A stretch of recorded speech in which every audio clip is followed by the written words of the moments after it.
Hello, Leeds Beckett University students, and welcome to webinar 2 on the job search. This webinar fits in with the 8 that we are running for you. So this is number 2. If you missed out on session 1, then go back and check that out if that is relevant to you. You can join us for all 8 or just the ones that are of most interest to you. So all of the webinars are based upon the book that I wrote, From Learner to Earner. You can see the graphic of the book down there in the corner. So all of them are related to the book. A few brief introductions before we get stuck into the content. So I am Sophie, MD here at SRS. We work with employers and universities within the graduate recruitment space. So for employers, we design their assessment materials and help them to recruit their graduates. And for universities, we're best known for running our assessment centre simulations, but we do a load of other employability work also. As I mentioned before, I wrote the book From Learner to Earner, which the series is based upon. And you can see there the various channels for social media which you'll find me on. So if we're not already connected, then please do connect with me on your platform of choice. Helen, would you like to introduce yourself? Yeah, so I'm Helen, University Partnerships Manager for SRS. I work alongside Sophie to deliver these webinars, workshops, assessment centre experiences. As Sophie said, please feel free to link in with us, follow up with any questions you might have from the webinar. Hope you find it really useful. Thank you. Thanks, Helen. And in every session that we run, we are joined by a guest expert. Today's guest expert is Tonya Galati. Tonya has loads of useful knowledge, having been a head of careers at Kingston University and has worked within graduate recruitment in a number of other roles. She's currently a consultant and also the host of a new podcast called The Student Sessions. We will share a link to this podcast with you at the end of today's session. So here's what's coming up. We're going to be focusing on where to find jobs, networking, a narrow focus versus the scattergun approach, social media, and remaining resilient in an uncertain jobs market. So let's start off with how to do your research, and this is a key element of the job search. Starting your career search can be exciting, but also daunting if you don't know where to start. So before you spend time submitting an application form or sending out your CV, it's important to research the organisation that you want to work for. An organisation's website is the first place to start your research. Here you'll often find information on key markets, clients, products and services, as well as financial or strategic reports and mission statements. You may be able to see customer feedback, understand more about the organisation's values, and determine whether you feel the culture fits with your own values and aims. If you joined us for session 1, which was about finding your strengths, you might remember that we had a bit of a section there and a task on values. So go back and check that out if you missed it, or if you want to focus on values in a bit more detail. When you're researching the organisation, take note of key information such as the aims of the company, their annual turnover and number of employees, their organisational structure, key competitors, if that's relevant, and their position in the industry. Knowing this will help you to show the employer why you're the best fit.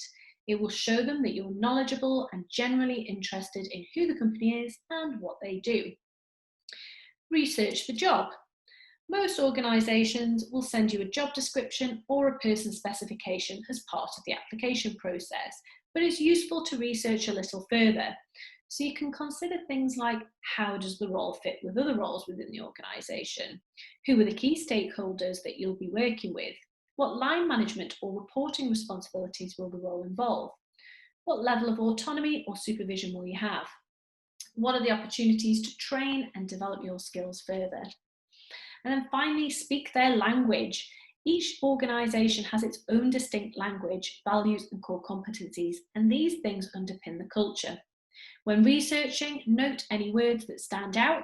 Pay attention to those that relate to skills, qualities or behaviours. That way you can use similar language in your application or during an interview.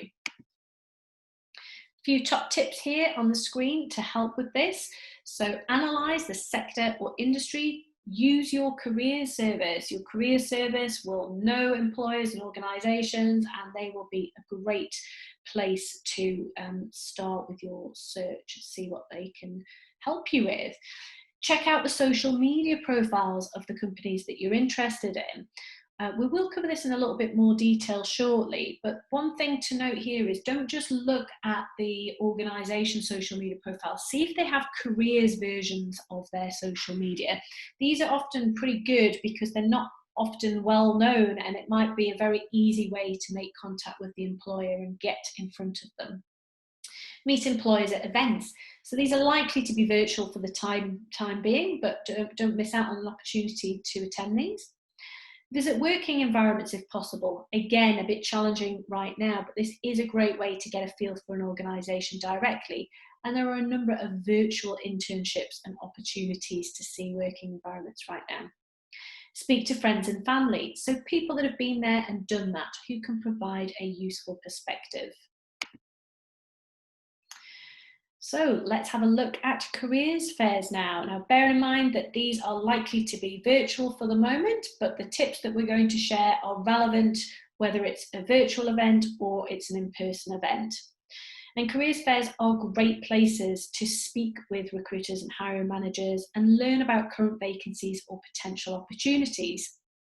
They're also fantastic places to network and develop your connections, which will help you take your career that one step further. You may get to meet some current graduates. This is a brilliant opportunity to ask them honest questions about their experiences with the employer. You also might have the chance to impress a recruiter who can fast track you through the process, or at least help you enhance your application. If you progress through the application process, it's likely that you'll meet them again, so be memorable for the right reasons. And here are the tips to help you get the most out of this careers fair experience. So firstly, be clear on why you're attending. So whether you're currently looking for a job or not, careers fairs have lots of benefits, and it's important to be clear on why you're attending, or at the very least which employers you'd like to speak to. Otherwise you're likely to be wasting your time. Maybe you want to find out more about an organisation or learn what job opportunities might be available. Perhaps you might want some advice on applications or writing your CV. But whatever it is, know your purpose and leave the event feeling like you've achieved it. Carry out your research. So never underestimate the power of preparation and research. Careers fair websites will have lots of detailed information about the event, so attendees, guest speakers, workshops, etc. And it's a good place to start to find out which organisations are attending. You may want to explore the current or potential job vacancies to do more research into the organisation's culture and what makes them an attractive employer. Doing this will help you think of questions that you might wish to ask. Prepare your elevator pitch. So who are you? What makes you interesting? And why would an employer want to employ you? Be prepared to have conversations with these employers. Be curious and show interest in what they're offering. Dress appropriately. Making a good first impression and looking professional should always be your main priority at careers fairs. Think of careers fairs as somewhere between a job interview and a work event. See it as an opportunity to sell yourself to potential employers. Why would they take you seriously if you're dressed in jogging bottoms and trainers? You can't go wrong with shirts, trousers, smart skirts or dresses and appropriate footwear. Look smart and professional to stand out from the crowd. Remember that the people you speak to could have a real influence in the recruitment process and have good relationships with the hiring managers. Network and make connections. Networking is an extremely powerful tool. Knowing more people gives you greater access, facilitates the sharing of information, and makes it easier to influence others. It's far easier to influence people you know than it is to influence strangers. Reach out, chat, and be curious about who people are and the organisations they represent. And finally, follow up these conversations. So be sure to follow up the conversations that you had and the connections that you made within the next couple of days after the event. You might consider emailing people directly to thank them for their time or connecting with them via LinkedIn. Be the one to stand out and leave a lasting impression. I've got a few examples coming up on the next slide as to how you can do this. So you can see an example here of something that you could send to an employer. You could also use this and adapt it for LinkedIn. So just an example here. So remember, you can pause this at any time or come back to it when it is relevant to you. And you can see here another example of a follow-up conversation that you could use to send to an employer.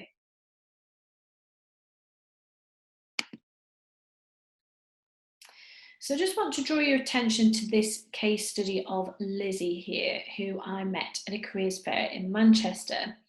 So she was really, really keen and came to the careers fair very well prepared with some specific questions that she had about the John Lewis graduate scheme. So at the time, I was responsible for graduate recruitment at John Lewis. So I was there representing them at this careers fair.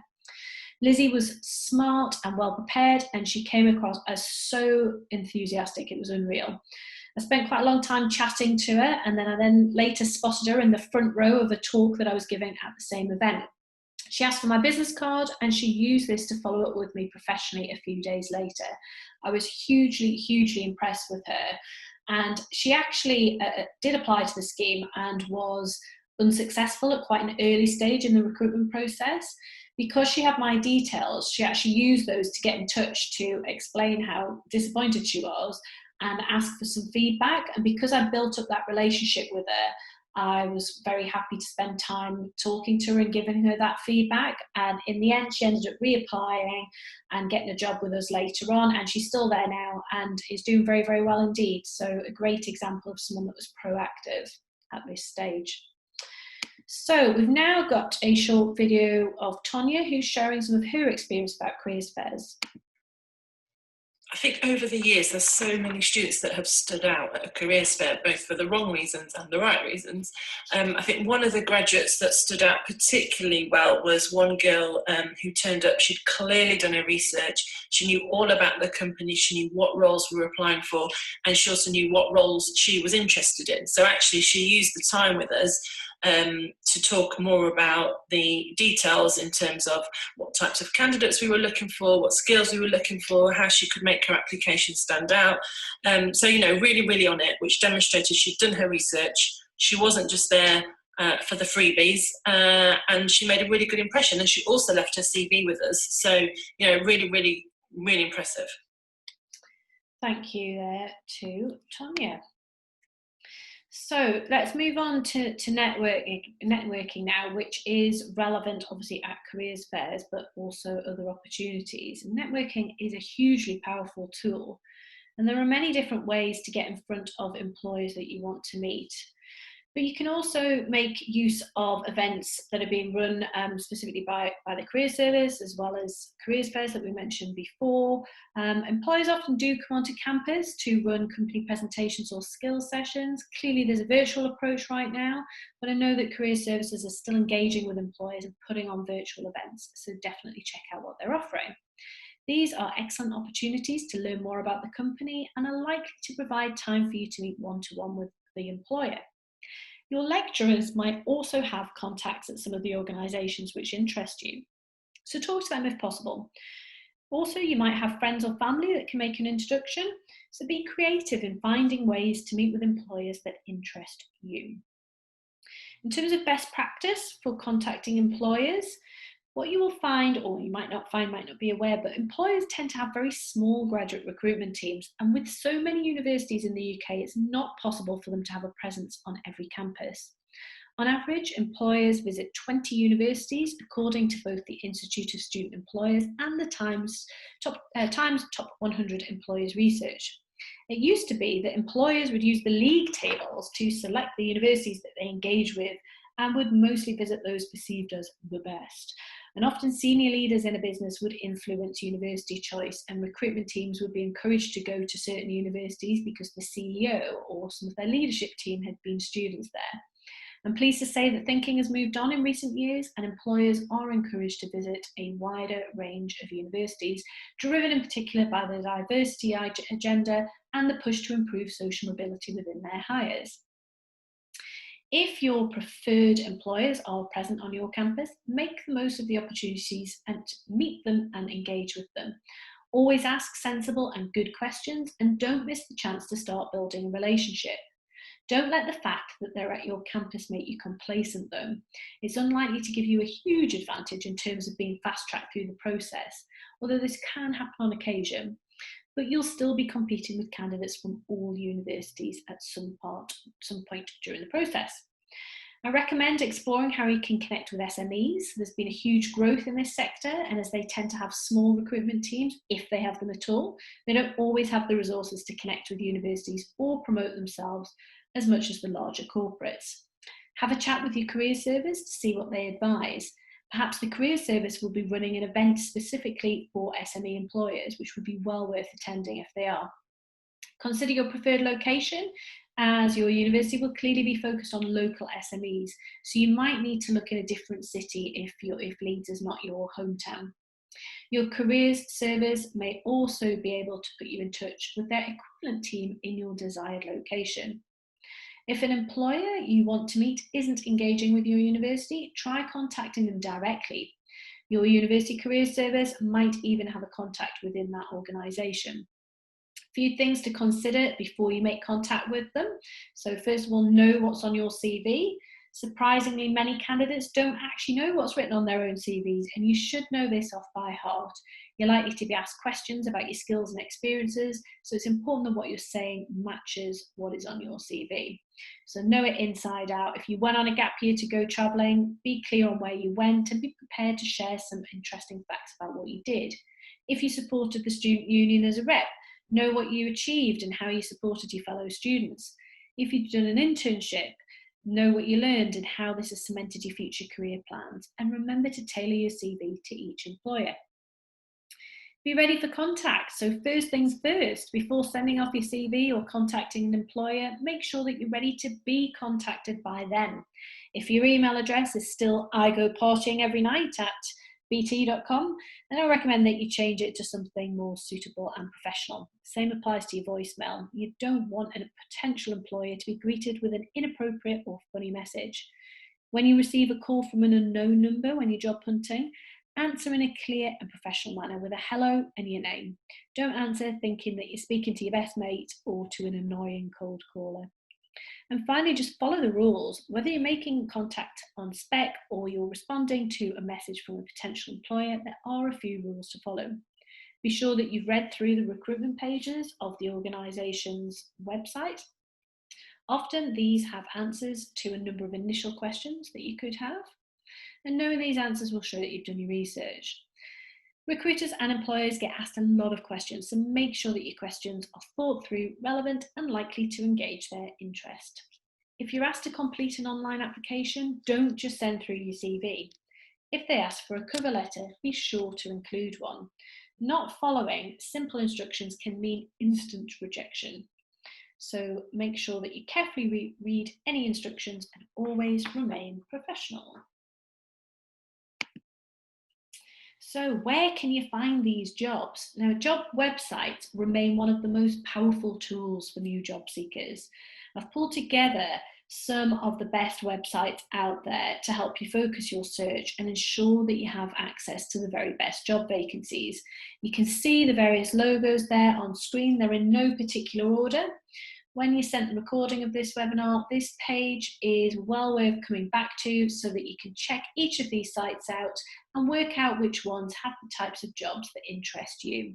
So do come back to this page, take a look at each of them in turn. You might want to register for the various job alerts that they have, but definitely have a look and work out where the jobs that you're interested in are most likely to be.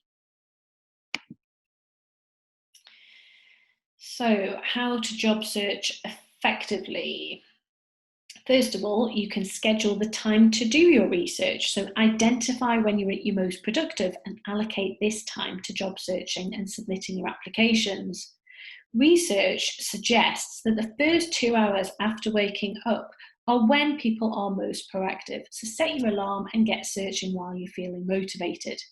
If you're more of a night owl, take some time each evening to focus on your search. Technology means that we have access to the internet on our phones at any time, any place. So instead of checking up on social media or updating your Facebook status, use your downtime effectively and make use of the many job search apps. Invest in the roles that match your skill set. So save yourself time by applying for the right positions, the ones that are a match for your skills, experiences and values. This will increase your chances of making it through the first part of the application process. It's vital to ask yourself if you're genuinely interested in the position that you're applying for. Employers can usually spot those applications where the applicants have spent very little time on them, and they can tell when an applicant hasn't bothered to make sure that their skills and experience match what's required. Prioritise quality over quantity, submitting fewer, well-presented, well-considered applications instead of multiple slapdash ones. This will help you to secure the job of your dreams far quicker. Keep track of what you're applying for. So use your phone or a notebook to keep a record of the applications and CVs that you've submitted. This way you'll know exactly what you've applied for and who you have or haven't heard back from. Some useful things to keep track of would be the organisation who has the position, the contact's name and telephone number if you have those, the position you're applying for, a reference number if there's one, salary details and closing date. I've got a job search planner that I'll make sure you have access to along with this webinar, and this will help you to stay organised. So how can recruitment agencies help? Now, this might be something you have not considered, but recruitment agencies exist to help employers source the best possible candidates for their available positions. Using a recruitment agency in your search can be beneficial if you approach it in the right way. So what do recruitment agencies do? Well, they match candidates to job vacancies and they work directly with organisations to help them fill their roles. Recruitment consultants source opportunities directly with the employers, they generate CVs and prepare candidates for interviews. In essence, they can streamline the whole job seeking process. In terms of finding the right agency, ask yourself these questions to help you narrow down your search and target the right agency. What types of employers work with the agency? Are they the ones that you'd like to work for? Does the agency recruit for the types of positions that you're searching for? Does the agency want to meet you in person or over the phone, potentially right now, or Zoom? Or do they just want you to send your CV over? Meeting with the recruitment agency will allow you to make the best impression, so do this wherever it is possible. Give some thought to the agency's reputation if you can find this information out. So what are other candidates saying about their experiences? And finally, what background checks will the agency need to perform on you?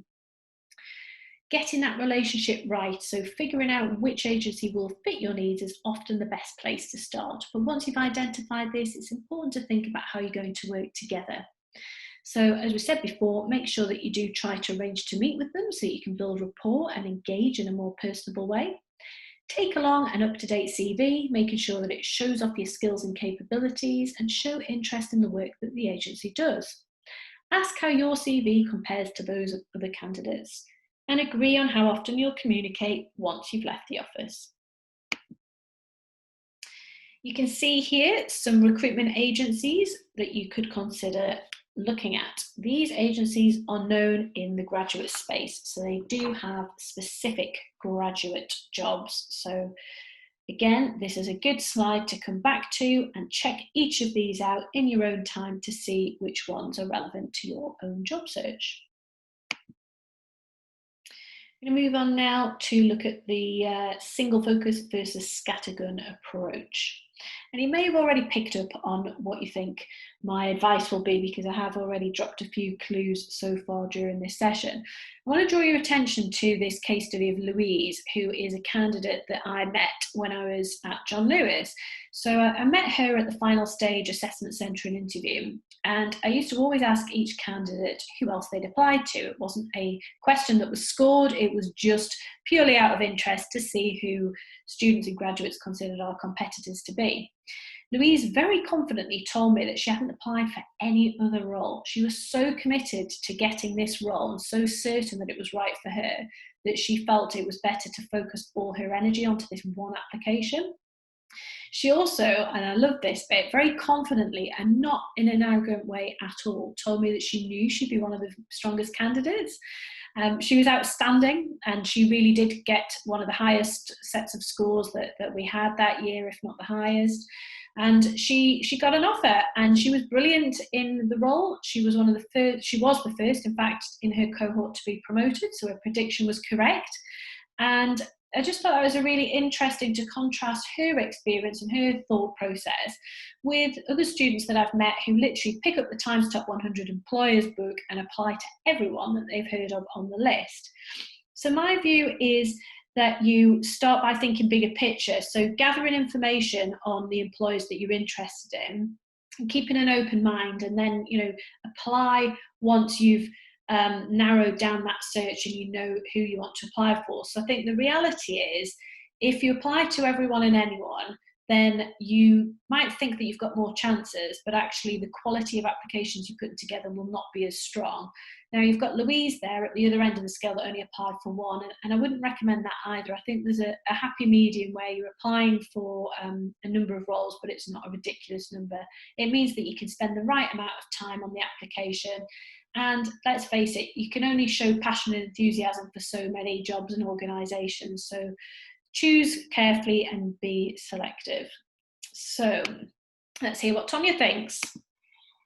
Avoid a scattergun approach when it comes to applications, and really make sure that you tailor the applications that you're submitting. I think if a candidate is applying for lots of roles that are the same, then that's fine, but don't apply for anything and everything. I think time is better spent making sure that you write a really quality application. Okay, so we heard from Tonya there, but I'm not sure that we can see her, but some really useful advice there from Tonya. So I'm going to hand you over to Helen now, who is going to talk us through the early stages of the recruitment process. Thanks very much, Sophie.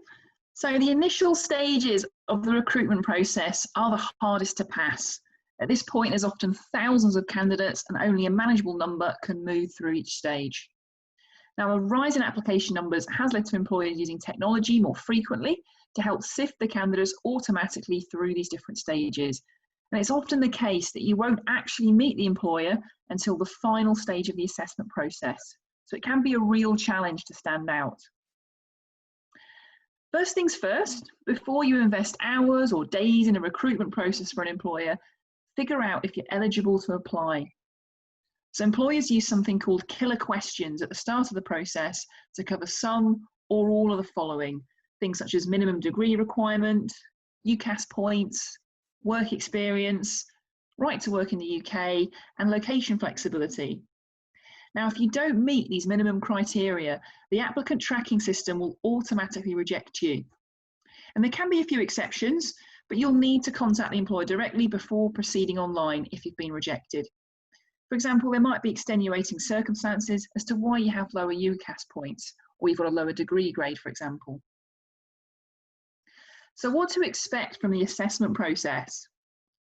Now, the overwhelming majority of employers characterise their recruitment approach as competency-based, but there are also substantial numbers that favour strength-based, values-based, and technical approaches to recruitment. Most actually combine more than one approach. So as a candidate, you need to be ready to answer a range of questions and manage different selection activities. Looking at the chart, we can make some basic assumptions. It's likely that the assessment process will start with you submitting an application form and or a CV. Then you'll need to complete a test, maybe 2 or 3, and be interviewed via phone or video before attending an assessment centre and a final face-to-face or video interview. Remember, before getting stuck into applying for jobs, make sure you've done your research. Identify which organisations you plan to apply to and educate yourself on the deadlines. It's also a good idea to do a social media audit to ensure all your profiles are professional and up to date. I also wanted to just reassure you at this point that firms are still recruiting. So according to research from the Institute of Student Employers, there's actually only been a 12% drop in graduate recruitment for the larger firms. It's actually the non-graduate market that's been impacted the most. And as a graduate, you're still in a very strong position with regards to firms looking long-term and wanting to secure their talent pipeline. It's been said that graduate recruitment is down, but it's definitely not out. And it's still really important to research and apply for jobs. You may just need to be a bit more flexible and open-minded about your career in terms of where and who you want to work for. I'll hand you back to Sophie. Great, thank you very much, Helen. So following on from that, let's look at LinkedIn in a bit more detail. As you'll be aware, social media does connect millions, if not billions of people all over the world, and one of the most popular sites for professionals is LinkedIn. LinkedIn creates opportunities to build networks, promote your professional experience, and develop links to professional communities. It can even help you find a job. It can be hard to stand out in the current job market, but a LinkedIn profile will raise your personal profile and help you build your network. With a good profile, you can create a professional brand that people see. It's a perfect opportunity for you to share your skills, qualities, and knowledge with a huge audience that includes professionals, recruiters, and future employers. It can help you to increase awareness, your awareness, so it allows you to keep up to date with relevant information and news about your areas of interest. Generate ideas and take part in discussions. This can help you to grow your knowledge and enable you to explore new and exciting opportunities. Joining discussion groups allows you to meet like-minded people and share experiences. Gain recommendations and endorsements. LinkedIn offers a feature where you can ask people to recommend you. Ask for endorsements from lecturers or fellow students if relevant. People with recommendations have a greater chance of being noticed by potential employers. Research your favourite organisations. This is a great way to understand more about the organisations that you'd like to work for. Talk to people who work in them or learn more about the industry and wider network. Set up job alerts and receive notifications. You can activate email alerts to receive notifications about jobs that match your skill set. Help recruiters and employers find you. Lots of recruiters use LinkedIn to search for new talent. If your profile is professional and detailed, it's more likely to attract attention, and you might even get headhunted. I've created a step-by-step guide to help you make the most of your profile, whether you're new to LinkedIn or wanting to freshen up an existing profile, and we'll make sure that you have access to this along with a short LinkedIn task that you can try out after the session. For those of you that are new to LinkedIn or don't use it that much, this task will be super useful. For those already using LinkedIn, can you take it to the next level? Have you got what is considered an all-star profile? You can see this on your own profile. My personal profile, my LinkedIn profile is classed as an all-star profile. So if we're not already connected, or even if we are, take a look at it and you'll notice that I've completed every section. And that's what makes it all-star, the fact that you've completed every element. Feel free to practice your invitation to connect by sending me and Helen LinkedIn request. So a few wider do's and don'ts relating to social media. I mean, you'll be aware, I'm sure, that social media is a great way to keep in touch with friends and share exciting memories, but be aware that some employers do look up potential candidates on social media before making them a job offer. So it's important that you represent yourself well on all social media platforms. So we've got a few key do's and don'ts here to help you. So in terms of the do's, do search for yourself on the internet. You'll be amazed by how much information is captured. Make sure there's nothing on the first or second page of the search pages that could show you in a bad light, and if there is, get it removed. Also check for images that might appear from old sites that you no longer use. Cleanse your social media profile, so get rid of any content that doesn't show you in the best light. Best way of ensuring that nobody sees it, that you don't want to see it. And I'm not saying that you should be deleting all your precious memories, just remove those that are less forgiving, or change your privacy settings so only close friends can see these things. So do check your privacy settings. So if your Facebook, Twitter and Instagram accounts aren't suitable for public viewing, set them to private. Be careful what you post. You never know who might view these profiles, so don't post anything inappropriate. Keep it professional. In terms of the don'ts, don't hide. Employers and recruiters will want to see that you've got a social media presence potentially, so don't go completely off grid. Don't post anything that you wouldn't want your grandparents to see, so keep it clean. Remember that the information remains on the internet for a long time. Don't connect with everybody, so think twice before accepting requests from friends on your LinkedIn account in particular. Connections over on LinkedIn should be relevant to your industry. And finally, don't overshare. Don't post anything that you'll later regret or that could damage your chances of securing the job of your dreams. Be mindful of what you share and how you share it. So after this session, take a bit of time, have a look at your social media profiles, do that audit and see what you need to tighten up or remove. So to finish up on this session, we're going to be looking at resilience now. So I really like this quote here. So resilience is the process of adapting well in the face of adversity, trauma, tragedy, threats or sources of stress. It means bouncing back from difficult experiences. And I think that sums things up in 2020 rather well. These are challenging times, and it was only the beginning of this year that the economy was doing really, really well, and then the majority of the world is thrown this curveball of craziness and uncertainty. It's a tough time right now, but things will bounce back, as we've seen when there have been recessions in the past. The graduate market is the first market to bounce back because employers know that the labour is good value and are mindful that if they don't bring graduates in, they will have talent gaps in future years. Most students and graduates will think that there's no point in even applying, and that is totally not the case. And I think the fact that you are watching this webinar now shows that you're taking finding a job seriously, so you're at an advantage with the right mindset straight away. In terms of building your resilience, here are a few tips to consider. So firstly, know what is in your control and what isn't. You can't control what is happening around us. You might be feeling upset or angry, which is normal, and we've all had those moments this year, I'm sure. You have to try and get to a point where you realise that the energy used on feeling this way can be spent elsewhere. So if you're feeling upset that there may be less jobs to apply for, right, okay, well that's out of your control. But what is in your control is finding out who is hiring, signing up for job alerts, online networking, and actually applying for the jobs that are available. Number 2, adopt a growth mindset. There's a lot of reading out there on growth mindsets, which I think is very interesting. And if you find it interesting, definitely check it out. The view is that by adopting a growth mindset instead of a fixed one, you'll embrace challenges, persist in the face of setbacks, and find lessons and inspiration from others. As I said before, it's definitely worth reading up on this stuff if it's of interest. Number 3, find work or activities that focus on your strengths. If you joined the first webinar, you'll hopefully have spent some time considering what your strengths are. Develop your resilience by spending time doing things that you enjoy and are good at. These will be pleasurable and create positive feelings and confidence. Number 4, prioritise your well-being. This is super important right now. If you get sick, physically or mentally, you will find it harder to be focused on securing a job.